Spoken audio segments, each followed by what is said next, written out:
3 Men in a Boat chapter 6 summary. यह एक बहुत ही सुहानी सुबह थी। वसंत का अंत था और गर्मी की शुरुआत थी, जबकि सारी पत्तियां गाढ़ी हरी हो जाती हैं। केनिंगस्टन या केनिंगस्टन, जैसा कि यह पहले कहा जाता था, कई सक्सेनी प्रदेशों के निवेशी राजाओं का यहाँ राज तिलक हुआ था। महान सीजर ने यहाँ नदी पार की थी और रोम के राजाओं ने यहाँ की ढलानों पर कैंप लगाया था। एलिजाबेथ, जो कि इंग्लैंड की महारानी हैं, यहाँ ठहर चुकी थी। अनेक पुराने मकान उन पुराने दिनों की गाथाएं बताते हैं, जब नोबल देशवासी यहाँ रहा करते थे। उनकी ईंटों के घर बलूत की लकड़ी के बने हैं, जो चरमराते नहीं हैं। लेखक याद करता है कि किंगस्टन में कई ऐसे मकान थे जिनकी सीढ़ी बलूत की लकड़ी से बने थे। उसने एक को विशेष तौर पर याद किया, जो कि बलूत की लकड़ी की सीढ़ी पर शानदार नक्काशी युक्त था, लेकिन वह अब तक दुकान के रूप में बदल चुका था। एक बार दुकानदार अपने एक मित्र को अपने घर ले गया, जहां दीवारें पूरे रास्ते भर बलूत की लकड़ी की चित्रकारी से भरी थीं। चित्रकारी का मकान देखकर दोस्त आश्चर्यचकित रह गया। एक चमकीला, बड़ा और सुसज्जित नीले खिले कागज से सजा हुआ था। मकान मालिक ने बलूत की लकड़ी को चित्रकारियों से वॉलपेपर से ढक दिया था।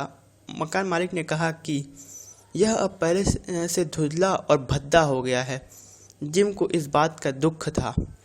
जिम अपने स्कूल के एक लड़के को याद करता है, जिसे बच्चे सैनफोर्ड एंड मैटन कहते थे।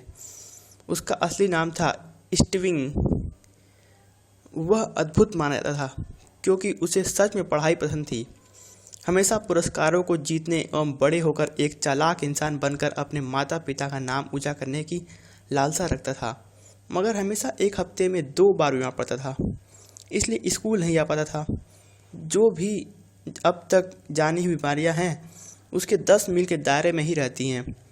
वह उन बीमारियों का शिकार होता और बुरी तरह से होता। उसे बिस्तर पर पड़े रहना पड़ता था और चिकन और दूध से बने आहार खाने पड़ते थे। बाकी के बच्चे बीमार जल्दी न पड़ते थे। वे बीमार पड़ने के लिए चीज़ें लेते थे, न कि वह उन्हें मोटा बनाए। कोई भी चीज़ उन्हें बीमार नहीं कर सकती थी जब तक कि छुट्टियां होती। उसके बाद फिर वही शुरू होता था। उसके बाद वह झटके से फिर ठीक हो जाते थे।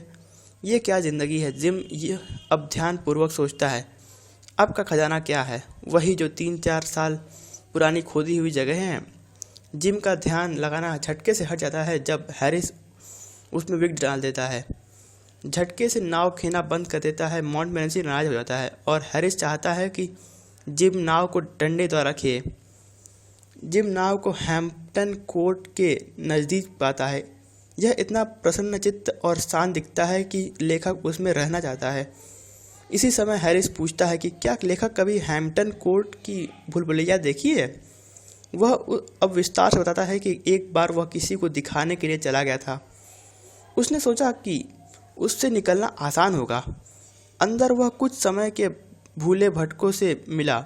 हैरिस उनको भी साथ ले चला। वे गोल गोल घूमते रहे और इस तरह उनको अनुसरण करने वाली भीड़ भयानक दिखने लगी।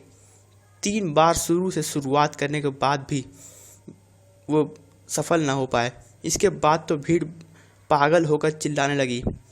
एक आदमी सीढ़ी से चढ़कर उन्हें निर्देश देने लगा। वह वहाँ का कीपर था। फिर भी वह कुछ समझ नहीं पा रहे थे, क्योंकि वह बहुत ज़्यादा अधिक उलझ गए थे।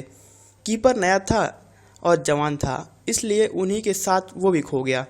एक बूढ़े कीपर के द्वारा वे अंत में बाहर निकाले जा सके। हैरिस ने सोचा कि यह एक बहुत ही अच्छी और भूलभुलैया है। इसमें जॉर्ज को लौटते समय ले जाना चाहिए, और इस बात पर लेखक भी राज़ी हो जाता है। Thank you. अगर पसंद आया तो लाइक करें एवं अगला चैप्टर ज़रूर पढ़ें।